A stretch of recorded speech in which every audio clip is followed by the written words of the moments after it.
All right, we reset. We can chat. Hear me, and we'll see what we'll start going. So, wanted to thank everyone who's been tuning in live and on playback. Thank you so much. The VP debate just started. I'm gonna keep my ear on that. We'll see if anything comes out of it, and then we'll go from there. So, hope everyone can see me. Hope everyone can hear me. Hold on.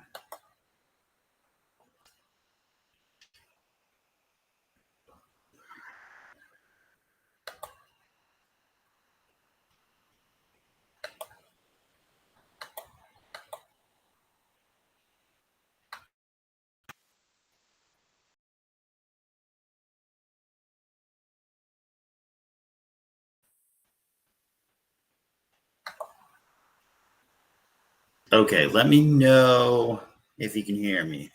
It seems that my computer is resetting my microphone. So let me see if we can hear me. Da, da, da, da, da, da, da. Okay. Can you hear me now? Great. Awesome. Oh yeah. Oh, you just heard me totally bumping through everything. Awesome. Great. Yeah. Got a new setup here. Got multiple monitors, multiple equipment going right now. So cross your fingers with all this stuff tonight. The furniture will be coming in soon, and then I'll have a whole new setup, and we'll go from there. Yeah, and we're just trying to be the best that we can be right now with what we do. Uh, the 9 o'clock hour on the East Coast, 6 o'clock hour on the West Coast. Thank you, everyone, for watching. I am paying attention to the VP debate. Basically, sounds pretty much like the last debate. We'll see how things go. If somebody makes a statement that is actually worth it, I'll share a screen so you can watch it too and get what's going on. But it's a CBS debate. I don't think they're gonna really really do anything drastically changing or anything. Okay, we're getting in the notifications. All right, everybody should be here live. So awesome. So yeah, the VP debate's going on right now. JD Vance, Tim Walz. I've heard reports that Walz is very nervous. He didn't want to blow this up for Kamala. So, and for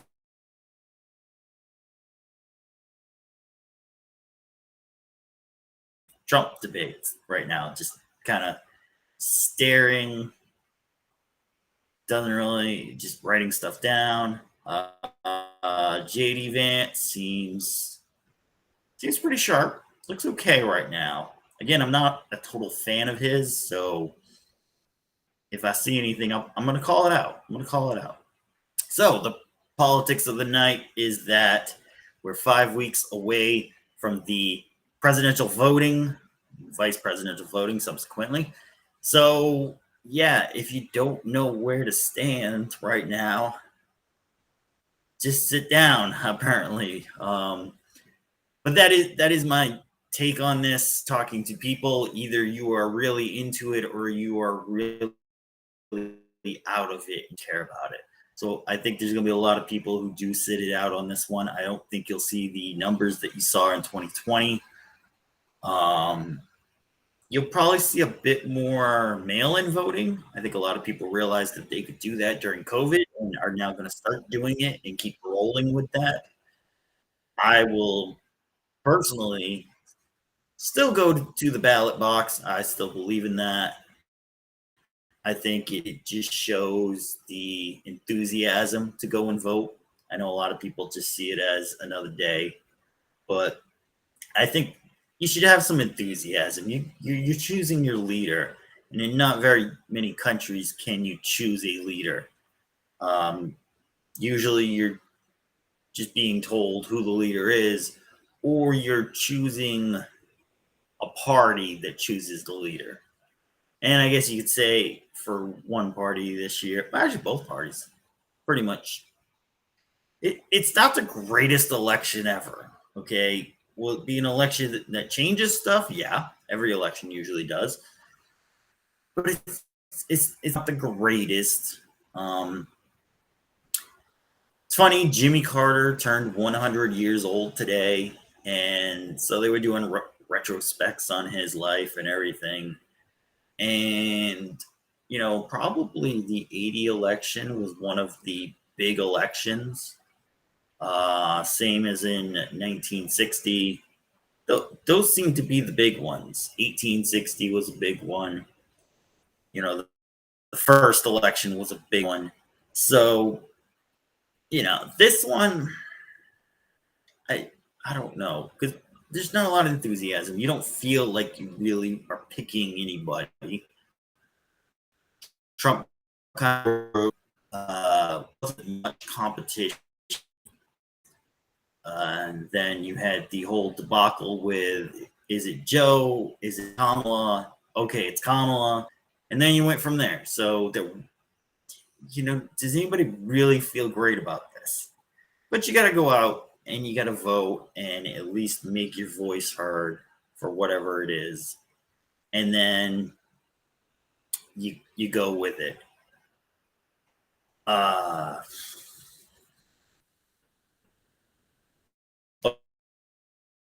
okay, they're talking about hurricane stuff, climate change stuff going through. I'll say this: if you didn't see a candidate there in North Carolina where they got some of the worst, maybe they just weren't prepared. I'm not sure. I think it was just the territory and the terrain.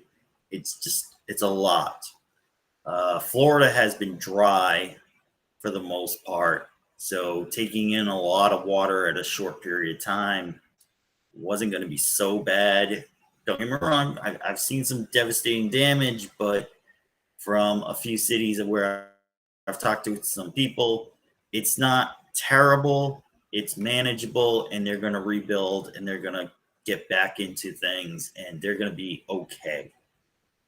So, but up around the Georgia, Tennessee, North Carolina area, that's where it just really got mangled. And I think it's just the terrain. The terrain is very rocky, hilly, a lot of dirt to move. So you're going to get some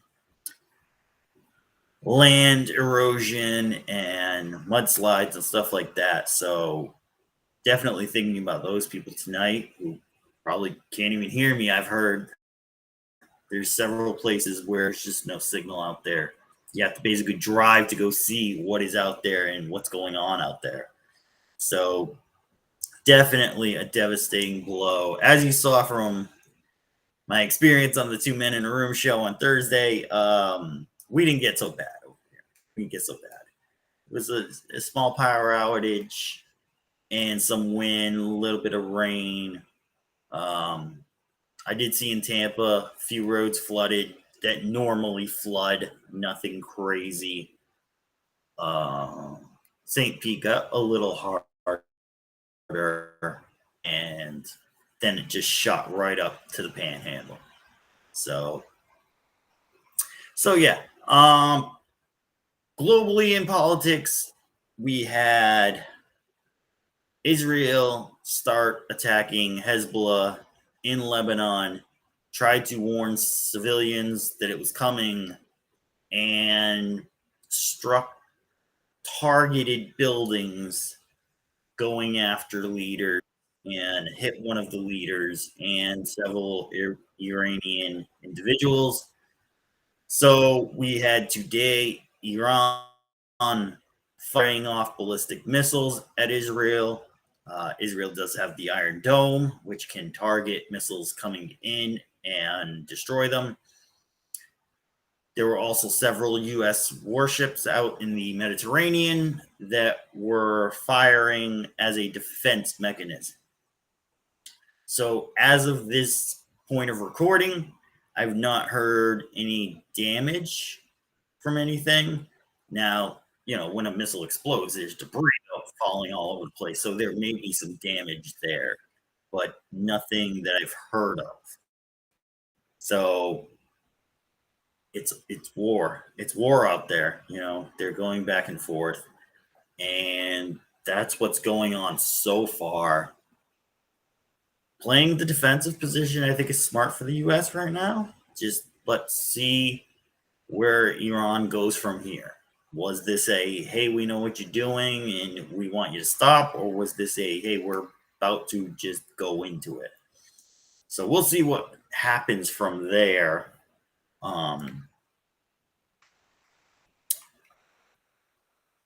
Politically right now, again, everyone's waiting for this election. Everyone wants to see, including other countries. Other countries want to see, are we going to be dealing with Kamala Harris? Are we going to be dealing with the team that was dealing with Biden? Because that was what was basically said was, if there's a call that there's a missile coming in at 3 a.m., they're not waking up Joe.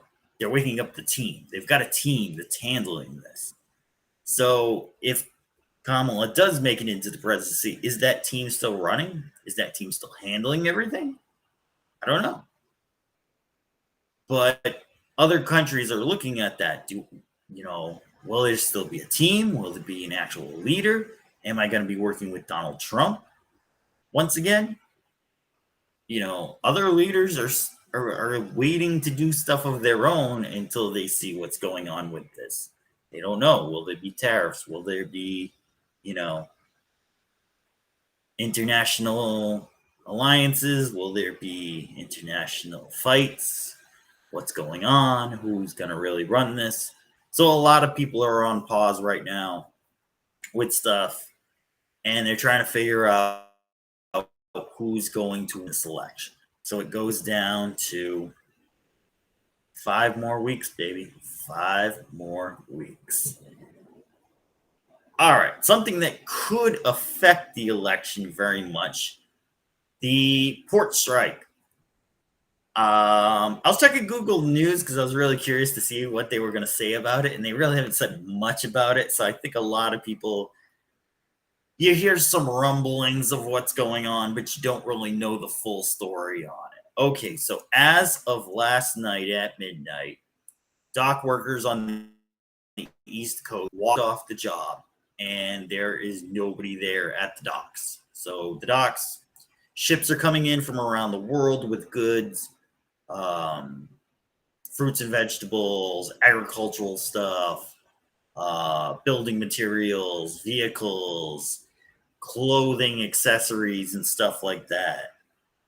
And these ships are showing up in ports. The dock workers would then unload them and load them onto trucks. The trucks would then deliver them to warehouses, buildings, and would be unloaded and put out and set to go to other stores. So you can get it at your store. So with that happening, there's no one unloading the ships. There's no one loading them onto the trucks. There's no one loading them onto trains. So everything's stuck right now. So who does this affect? Well, it kind of affects everyone. I mean, if you're just the regular Joe and you are thinking like, well, what am I really going to miss? Bananas. Bananas is a big thing right now that comes in through the port, through a boat. And if they're not unloaded on time, I can tell you right now, they'll ripen and just go bad. So a lot of the fruits, if you see them coming from other countries or such, it's going to take a hit right off the bat. That'll be the quickest stuff that you'll see. You'll see the prices go up at your local supermarket. You'll see dwindling stock on the shelf, and you might actually even run out of it. So I don't know. You can't really stock up on it because it's only good for so long. But definitely enjoy what you like to eat right now, just in case the strike does go on very long. So people, oh, well, the rich people aren't getting it. Well, no, they are too, because a lot of high end goods are coming from Europe, coming from Asia, and those goods are now being held up. If you ordered a vehicle, let's say you ordered your new Volkswagen SUV. Oh, guess what? It's not coming in on time because it's stuck on a ship somewhere. Let's say you ordered your Aston Martin sports car from England. Well, that's going to get held up too. So even rich people are going to feel this thing. This is for everyone, anyone and everyone. This is, you're going to feel it. So what can you do about it? Well, you can't really do anything about it. What they're asking for is for a pay bump. From what I've heard, this was a 6-year agreement. So think about what you were making 6 years ago, and if that's not enough money to keep going right now, I'm pretty sure it's the same thing for them. They want more money. They had to work pretty hard through this COVID situation, so that's what they're asking for. A second thing, which is going to be a bit harder to achieve, is they are asking that AI and AI initiatives stay out of the shipping experience as it pertains to them. So AI would basically be reading the boats, being able to transfer stuff quickly, and possibly even having their the machines do it.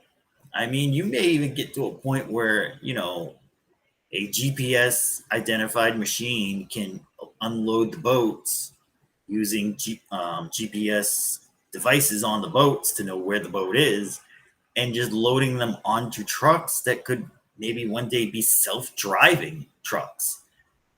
So everything has little markers on the ground and line up, and then the machines unload it and load it onto the trucks and go. And so yeah, it's a scary experience to be where you think, hey, in 10, 20, 30 years, I'm gonna lose my job.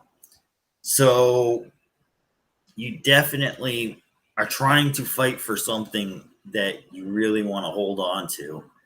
And you're trying to just get enough money to actually be able to live and survive and help your family and do what you want to do in life, which is what most people are asking for. So it's not crazy to see where they're at. The one problem is, yeah, you really can't stop AI. Another problem is shipping has drastically gone down. I do have a foothold in shipping experience dealing with a couple businesses. It is nowhere near where it was at one time. A lot of drivers have been getting hours cut, loads cut. They're just trying to take anything at this point to survive. And so you have more workers than there are jobs. So it, it's really a messed up time to be having a strike. A lot of truck drivers will end up probably just sitting it out, shutting down, park your rig at your home, take some vacation, relax a little, and hope you have enough in savings to keep you rolling. I mean, if you got nothing to pick up at the dock and bring to the warehouse, then there's not a whole lot to do. So, how does it get fixed? I think you need leadership. You need them to come together. You need to have talks being held. There is a want to say kind of maybe a law or there's something that the president can use. Basically, it was during wars where you could stop a strike because you needed parts and items delivered, and put together so that you keep the country going. So what it would do would say it would take a 90-day breathing period, is what they call it. And so the workers would come back to work on their old contract for 90 days to keep the ports open, to keep ships coming through, to keep stuff going through the system, your fruits and vegetables to your local supermarket, cars to dealerships so they can get sold to people, clothing to clothing stores so people could buy clothing and other items and goods that are made overseas. The president has not implemented that yet. He kind of has taken the position to step out for a bit and not affect it. I think the longer it goes, the worse that position looks. Certainly, I think people need to come together and figure it out. I'd rather he say, "Hey, I'm calling the leader of the union. I'm calling the leader of the ports in, and we're gonna sit down and talk. We're gonna get this done. We're gonna figure something out. If we can't, then I'm going to put in the position of the act, and we're gonna at least work for 90 days. While we're working, we'll sit." We'll figure things out. We'll try to get it somewhat close so that everyone can get a fair deal out of it.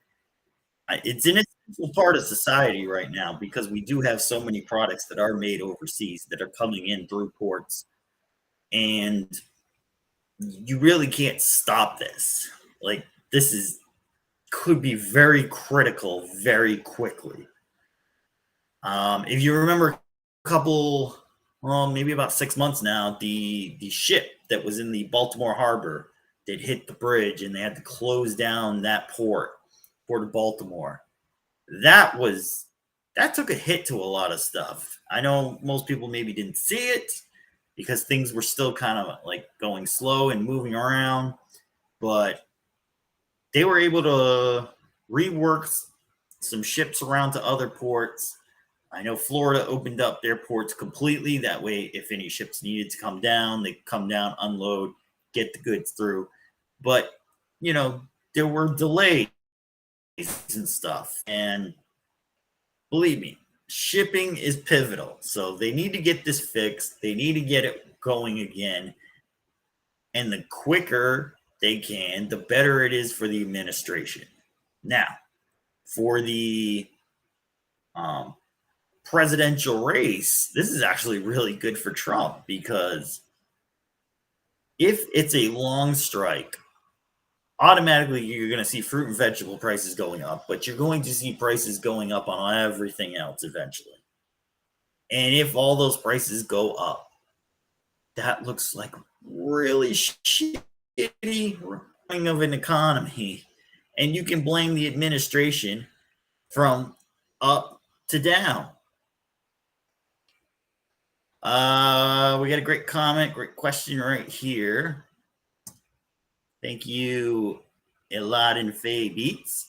Do you think this is a planned inflation tactic?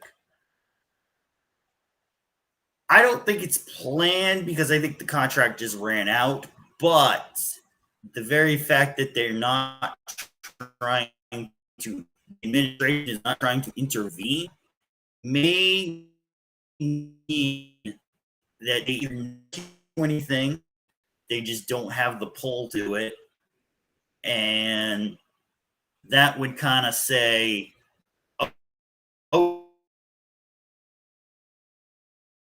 okay, so that's why they went to the Fed to push that interest rate because they knew inflation was going to start going back up with this strike. So to get ahead of it, they basically tried to get money flowing and lower the interest rate so banks could flow more money to people. So if you know the prices are going to be going up, tell more banks to do loans, tell more payday companies to do more loans, get ahead of this. But with free money comes inflation. The system, when the money isn't working, that's when you lose your dollar. Inflation's peaking up. They say inflation is around their 2% target. They're saying 2.2. Depends on what factors you're putting into it. So a small bump in inflation is going to hurt some people who don't have much in savings and stuff like that. Will it crush? It depends. Some people may pick up growing their own vegetables in their garden and take on that. Other people might just put off not buying that new car or buying a domestic brand like a Ford, like a Chevy, or a Dodge. Even you can get Dodges in here, whatever's left of that. And they may, just not buy clothes for a little bit. May say, hey, I got enough in my closet right now. I'm okay. I don't need to go buy that new dress. I don't need to go buy that new item because the price went up that bad. So may make a change in their life that completely turns their world around. We'll see what happens. Again, I don't know how long this show. Certainly, I think the union leader kind of exaggerated a little bit when he's like, the first week you're going to hear the story, second week it's closing down. I don't know about second. There's still enough supply in what we have right now to keep going, but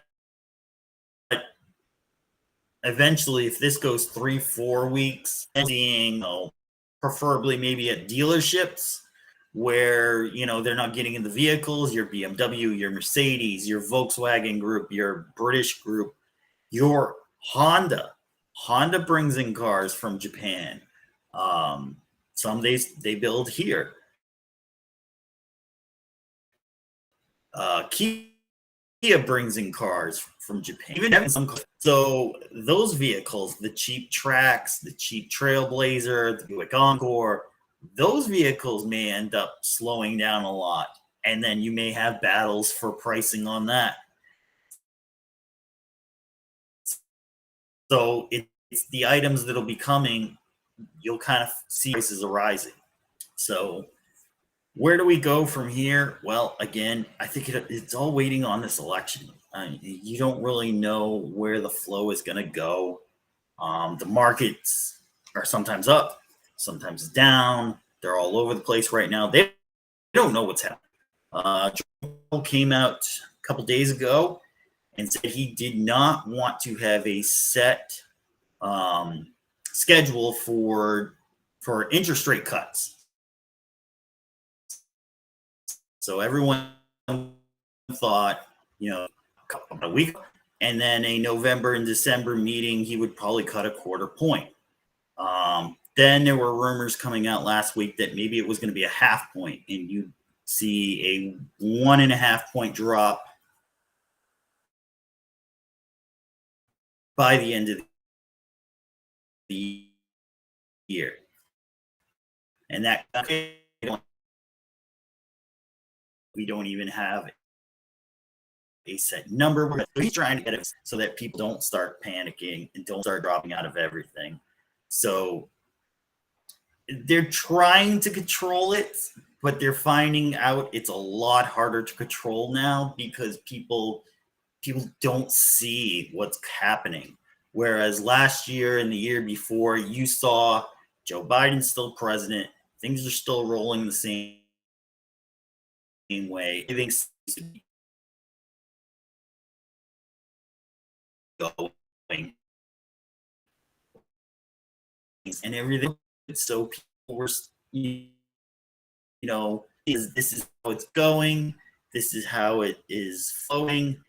And now you have an election here. You don't know who's coming in. You don't know how the flow is going to go. So you don't know how to plan for it. So it goes from there. And once we see, definitely even in late November, December, you'll start seeing some things move. Even before if Trump wins, even before he's inaugurated, you'll see a bunch of stuff.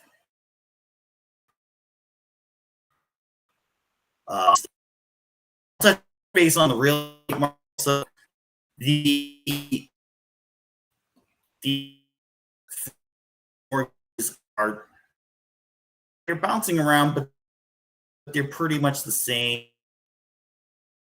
mid six right now. Pricing or short sales, which is where you have to basically sell the house at what the price is that the mortgage company says you owe for the home. So I'm definitely seeing a lot of those condos, especially in Florida, are going really quick. People are trying to get out before they go. And so price drops are happening, not at the rate you can see. Certainly investors are cutting a lot more than individual people trying to sell their homes. We're not seeing the sellers come back because they think they'll get a home, their new home, at a low rate. It's not there yet. If the interest rates on a 30-year mortgage go down to about 5%, then we'll probably see more sell to try to get their new home at that lower rate. People aren't sure that next year you will see the low rates that everyone says are. So if you see it, see if they some, pay the closing costs, they'll offer down payment assistance, or they can cut the price somehow. Maybe they can throw in a new roof or something, and try to work the deal as much as you can. I can hold off. You don't need by now. Wait till after the election at this point to see where things are going. Here. Pin that. Did it pin? There we go. I'll just read it out. There we go. A friend told me that majority of America parts are owned by information. It depends on what you mean by America parts or American plants. A lot of stuff is built outside America and does come to America, whether by train, through Canada and Mexico, or by ports. The majority of manufacturing really took a hit in the 90s and early 2000s, and just because it was a lot cheaper to make these parts outside of America and bring them in. A good thing to do is if you go up to new cars, they usually have a Monroe label, which will actually list with the assembly of parts were made, and then a part could be made in America assembled. Just take your shirt back and see where it's made. You'd be surprised at where things are made. Some are made in Honduras, Nicaragua, others made in India, Malaysia, Vietnam, and some are made the higher end stuff in Europe, in Italy, in France, in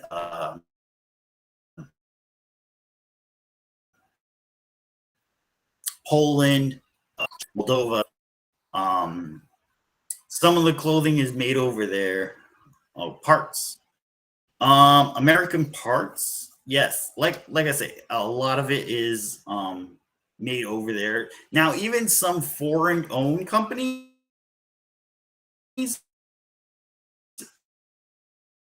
make products here.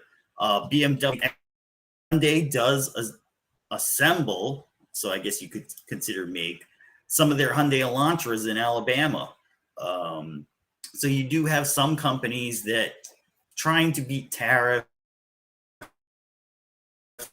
and trying to beat some of the building stuff here in America so that they can kind of get a better cost analysis on that.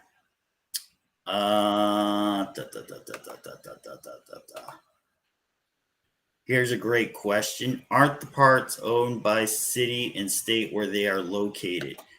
Not necessarily. So the parts and manufacturing of everything in the assembly and final sale, that money would go to the home company. So if I'm BMW and I'm building my SUV in South Carolina, the money does eventually flow up into into BMW out in Germany. Now, they, for building the vehicle, and the people who are getting paid do pay taxes. So, oh, ports are the ports owned by city and state when they are located. Yes, the ports are owned by the city, and the federal government through the Coast Guard patrols them and keeps them running. So, okay, I'm trying to think where you're going with that question, but okay, so I think all right, I think I know where you guys are going now. Okay, so the ports. The ports are owned by the city, but could possibly be run by different companies. So, okay, let's say the BMW SUVs. So the BMW SUVs are shipped by one of the bigger companies, which is called Maersk, Maer. They run all the shipping containers, shipping trucks, bringing everything in. So the ports are run by the city, but the actual ships coming in, all the equipment that's being used would be run by the company importing the SUVs in, if that better explains all that stuff. Um, I don't believe there's any foreign entities that actually own the actual port. Again, their jurisdiction is a port authority or the Coast Guard, which would be federal stuff. So um, they can step in, and they should step in this case to deal with the companies and the unions, but they haven't quite done that yet. So I hope I broke down both of those subjects pretty well in the line. So, okay, so Walls is still not answering questions. And again, this is basically the same debate that we saw between Donald J. Trump and Kamala Harris, where you have the Democratic candidate kind of not explaining stuff, not really going with stuff. And actually, this is CBS. They're doing a bit better job than ABC did. So, which I would have actually put CBS under ABC, but they're doing an okay job right now. They're asking decent questions. They're keeping it moving. So it's not too bad right now. All right, we're coming up on. Yes, Maersk is a foreign owned company. Yes. Let me put that question up. It was asked, but isn't Maersk foreign ownership? Yes, they are. They own the ships and the containers and some of the equipment. Yes. So we're gonna move into our last topic because I'm not gonna extend into it later after that. So the last topic was an event I went to this weekend on Saturday night. It was lots of fun. It's a social event, speed dating, and so I gotta say, it's tough out there. It's tough out there in the dating world. Talked to about 13 or 14 different ladies, all very smart women, all highly educated, all had pretty prestigious jobs. There was no girl from Wendy's or Walmart over there. They were all very nice women. And it's funny, I did, and I'm gonna knock a little, call balls and strikes on this channel. I'm gonna knock this. What her expectation or what she was trying to get out of the event. And the number one answer was no expectation. No expectation. Didn't really know what was going on. Wasn't quite sure what to expect. The second, yeah, it's like Family Feud over here. Ding. The second most answered answer was actually just looking for a friend or wanting. I didn't hear trying to look for a girlfriend. I didn't hear, well, trying to look for a boyfriend. I didn't hear wanting to be a girlfriend. I didn't hear looking for my husband, looking for somebody to be with. It was more of a laid back approach to go into it. And this is a paid for event too. I understand if you go out and you're just kind of like, I'll talk to whoever's around me and see what into a specific where you're paying to get in. And I was thinking you might want to take a more direct approach. Now I understand, like, if no guy there meets your, then yeah, 100. You don't need four, but I think you would go into it having the expectation that, hey, I might actually meet some, like romantically meet someone. So that was kind of interesting. Um, the world of dating is getting rough because the women did outnumber the men. So there were a few women who kind of had a pause in between, could go get a drink, could go to the bathroom, do whatever they wanted to.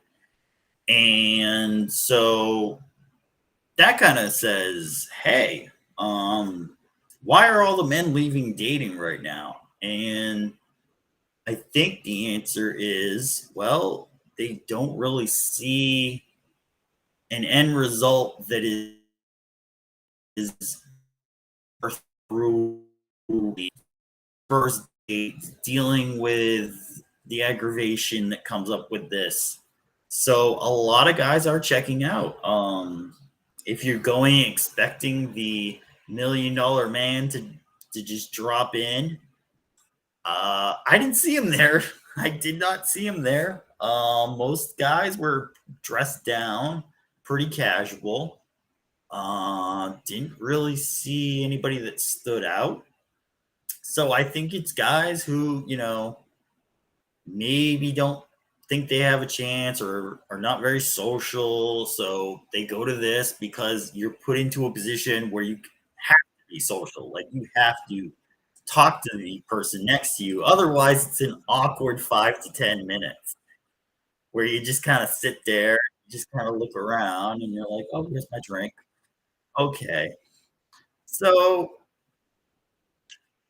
it it's a rough time, but it's possible. Um, I, I I think fun because you get interesting stories. I mean, I had a few people there that I was surprised with what they were doing and how they were doing it. So it's definitely a lot better to go out if you can. Go out, put the apps down, don't even bother with them. They're still really rough. In some instances, you're lucky if you even get a message back. On both sides, I've heard. Both sides are complaining right now that people just don't message back. So at least if you're there in person, you have to look at that person. You have to talk to that person. Even if you don't like it, you just kind of like talk about random stuff, And I got it. I asked one of the girls because she asked me, "Well, why do you think dating's so bad?" And I said, "Well, most men are trying to get women, but most women are only trying to that." And I said, "Well, wait, what do you mean? Aren't most women trying to get the 6 tall guy makes a lot of money, can take care of them?" Well, some are. Okay, well, that's kind of a majority at this point from what I'm seeing. Uh, Even some of these girls who maybe aren't the best are still shooting for the best because social media has told them they can get the best. They deserve the best. And it's getting to the point where there is no real best. I mean, these dudes who are the top earners and top thing, they're either married or they're playing the field. You know, the ones who are good guys are usually not social guys. They're not going out anyway. You're never going to meet them unless you meet them through somebody else, a friend of a friend at a party or something, or a social event, I should say. Not down players out there with those rich guys. And they know they can because they know one of these girls is going to come up to me, one of them is going to talk to me, and one of them is going home with me because it happens all the time. It happens to them all the time. And if you go in playing with house money. You know you can do it. So why not do it? So you might have to start lowering the criteria, lowering the standard, and maybe seeing like different places where maybe you didn't meet someone. You might meet someone, but certainly be open to, the guy who's working hard and trying to get a uh, uh, um, if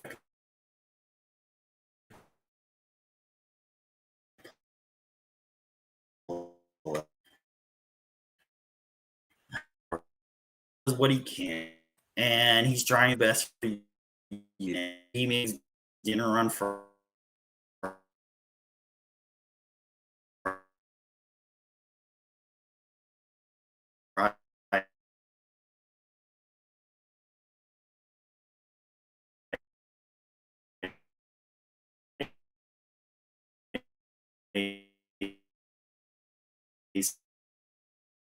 So you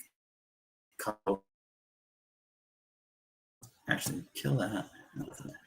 But yeah, so lowering the time might be a good thing to try if you're having some hard luck with this and where you can go from it. Because